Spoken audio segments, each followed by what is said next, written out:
Ayun na nga, guys. Ayun! Ito na yung nire-request ninyo sa live stream. Na kung saan makaka-copyright kami. Pero ewan lang namin kung makaka-copyright pa rin kami ngayon. Ito yung Leaves ng Ben and Ben na kinover ng Horizon. At yun, Toven. Tama ba? Pronunciation ko. Hindi ko rin alam. Sana tama yung pronunciation. Sa correct nyo na lang kami dyan sa ibaba. Hindi na namin papanoorin yung iba kasi napanood na pala namin yun eh. Oo, yung nakaraan din. Same lang din yun. Kaya ayun. Let's go! Yan na. Ang ano yun, no? Piano na gamit nila talagang madamda. Tining.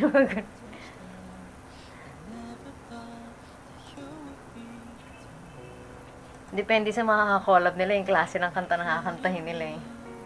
Dahil pang ballad si Koya, ballad kayo ngayon.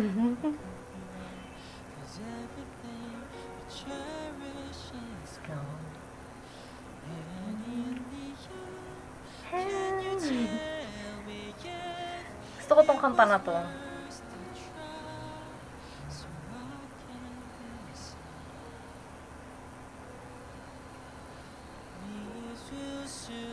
Akala ko kakanta na si Razer.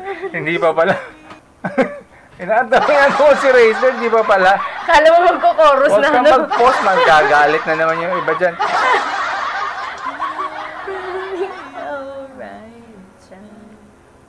Muntik na, no? Oo.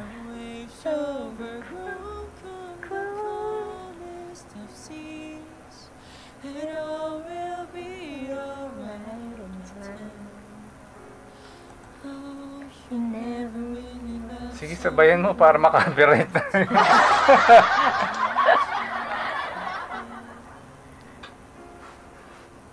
Si Razer Yan na. Totoo na. Natatawa ako, pumukus talaga kanina kay Razer. Ina-expect ko talaga kakanta na siya. Yo! Uy, yung flower niya dito parang hindi yun nasa damit ni Winston. Bagay sa boses ni Razer yung kanta. Oo. May pahangin pa ang boses niya. Talagang pa-emo. Kumakanta. Kasi yun, pandagdag daw kasi ng emotion yun. Tawag yung interpretation, gano'n.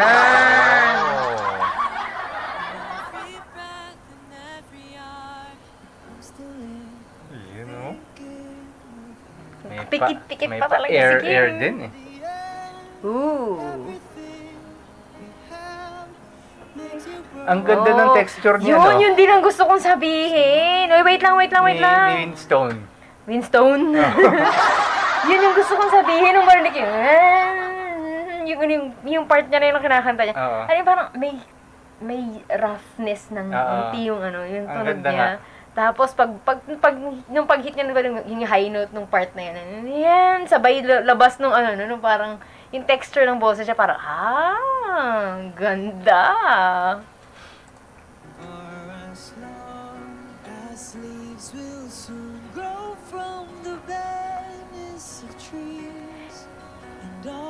Akala ko jujuit ulit siya kay Winston.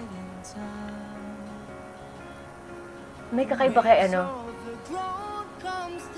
Grabe, bagay na bagay kay Winston. Uy! Winston, suluhin mo kaya yan! Uy, Winston! Uy, Winston! Bakit nakatawag sa'yo, Winston? Uy, Winston! Uy, Winston! Bagay na bagay sa'yo to. Suluhin mo kaya to! Original composition mo ba to? Di ba Di ba Ben and Ben to? Hindi to Winston? Uy, teka lang. Pwede niyong ipakanta ng di ba meron silang solo-solo si Vinci kanta-kanta. Bagay na bagay kay Winston. Tapos di ba si Raystar may sayaw-sayaw? Pakanta niyo kaya sa kanya to. Ang ganda. Bagay sa kanya. Iba yung pagkakanta ng Ben and Ben. Iba din yung style ni Vinci. Si Vinci actually yung kinanta niya yung part na kanina. Iba yung style na gamit niya kaysa dun sa nakaraang kinanta nila. Yung Korean na song. Iba yung gamit ni Vinci na tunog niya dito kaysa dun sa kabila. Ito, Winston na to. Uy, Winston, Bagay sa iyo mga ganito, Grabe ka. Uy, naabangan ko tuloy lalo yung pagpapakita mo ulit, Winston. Winston? Pero so far, di ba, pinapanood ko na tong Horizon, medyo matagal na rin. Ito yung pinaka gusto kong performance ni Winstone. Winstone. Hindi kasi na-highlight yung dito. Yung genre kasi pasok sa kanya. Niya talaga. Oo. Hindi ko naman parang, ibig sabihin, parang pangit na yung anime. Hindi. Hindi, maganda kasi lahat. Yung kay Kyler, maganda din naman. Yung kay Raystar, maganda din yung kay Raystar. Lahat naman sila, yung mga parts nila, maayos, maganda yung pagkakanta nila. Pero kasi iba yung kapag yung genre pumasok talaga. Bumagay talaga dun sa texture ng boses. Kasi iba-iba kasi yung, parang vocal color yung tawag dun eh. Iba-iba kasi yung parang, yung parang bumagay talaga eh. Lalo na yung part na ibinigay sa kanya, yung part na yun. Oo, yung part na yun. Grabe talaga. Ito bagay kay Kyler yung itong part na to eh.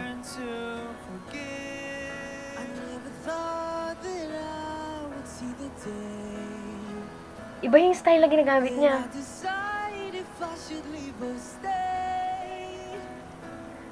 Grabe, ang ganda talaga. Buti na lang nag-guest sila dito, no? Imagine meron palang ganitong potential yung Horizon, to sing ballads talaga. Sana magkaroon pa Hindi pa lang sila ini-expose na ganyan masyado yun, doon sa mga teenage pa eh.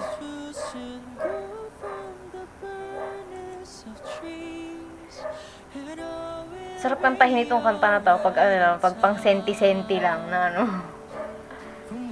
Ipa-perform mo din ba yan? Di ba, no? Ang ganda ng high note. Oo, ang ganda ng hagod niya, nakakainis. Ang ganda. Nakakaasar, ang ganda ng hagod niya doon. Ang ganda, bagay na bagay talaga. Hindi siya parang lalabas lang talaga yung mga litid niya, pero maganda yung tunog niya. Lalabas yung mga litid. Hindi kasi mataas eh. Pero hindi, ang ganda ng tunog niya. Hindi siya parang sinasakal. Ang ganda.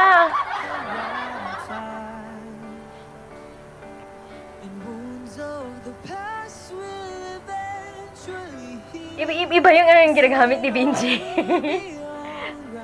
Ang tawag dito, inilalapat niya yung niya, yung style niya dun sa sa kanta.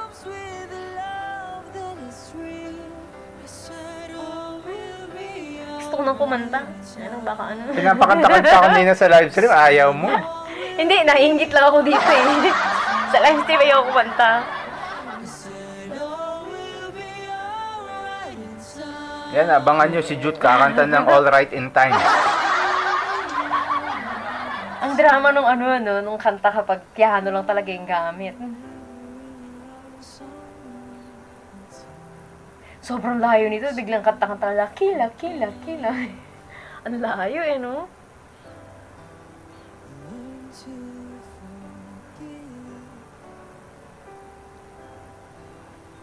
Learn to... Yun. Uy, gusto ko yung ganyan.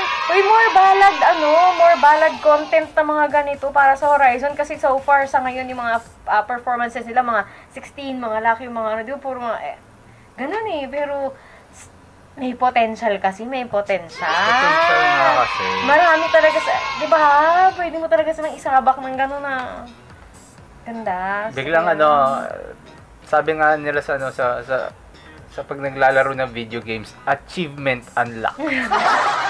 Alam niyo ba yun? Comment down below. More ganitong content. Nakaka-enjoy kaya. Siyempre, masaya din tayo doon sa mga masasaya ng mga, ng mga content lang. Pero iba din kasi yung feel ng may feel. Iba din yung dating ng ganito. Enjoy din. Shocking siya. Yes. Ayan. Hanggang dito ang ating reaction sa Ben and Ben Leaves cover ng Horizon at ni Yun Tovin. Don't forget to like, share, and subscribe. Bye!